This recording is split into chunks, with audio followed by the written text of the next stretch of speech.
And in today's episode of Saga of Freedom Struggle, we'll see how our salutation, Jai Hind, originated and what all led to it. We'll also see how Indian revolutionaries attempted to seize the opportunity to enlist German support for India's fight for freedom.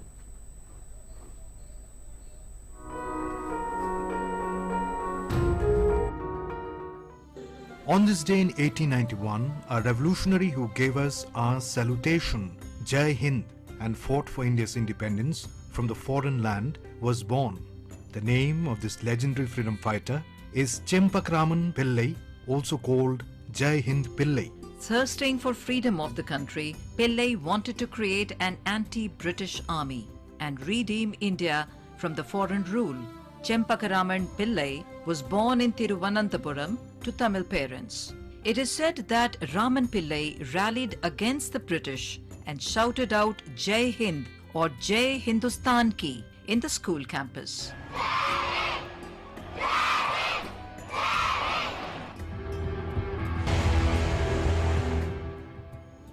Raman Pillai continued his education in Austria and went on to complete his diploma in engineering.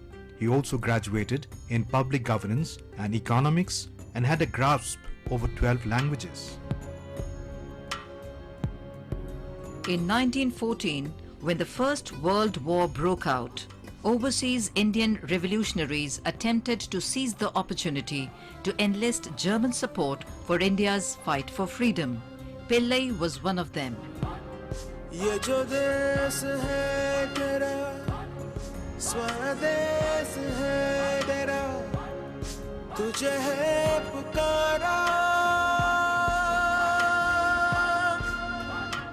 The Indian revolutionaries in Europe contacted the German embassy in Zurich. In September 1914, the International Pro-India Committee was formed with Pillai as the president and Zurich as the headquarters. From Zurich, Pillai ran the German-English monthly Pro-India. The magazine put forward the Indian view of the world to the German people. In October 1914, Pillai founded the Berlin Committee in support of the Indian cause. The following year, the International Pro-India Committee and the Berlin Committee combined to form the Indian Independence Committee. A series of plans were put together between 1914 and 1917 to form an international front against the British Raj.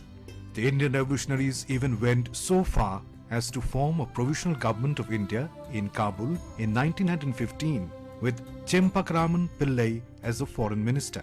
The plan was to bring Turkish and German soldiers to Afghanistan and assist Kabul in launching a war against the Raj.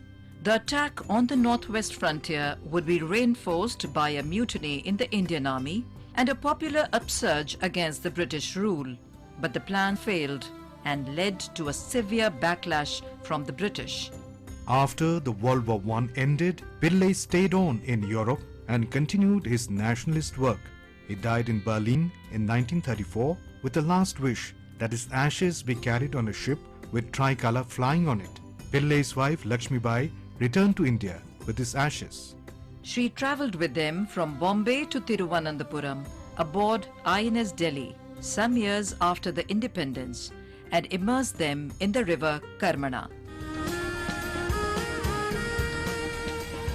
Also on this day in the year 1940, one of the most important resistance movements against the British rule in Malabar took place at Kannur district in Kerala.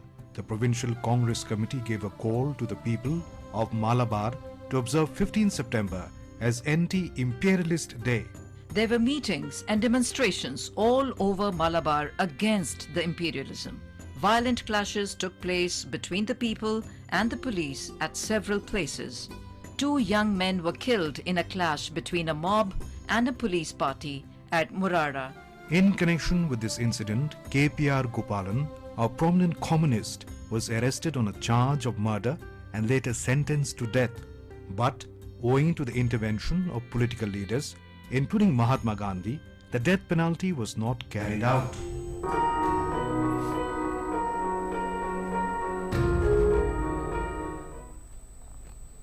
Well, after watching that story on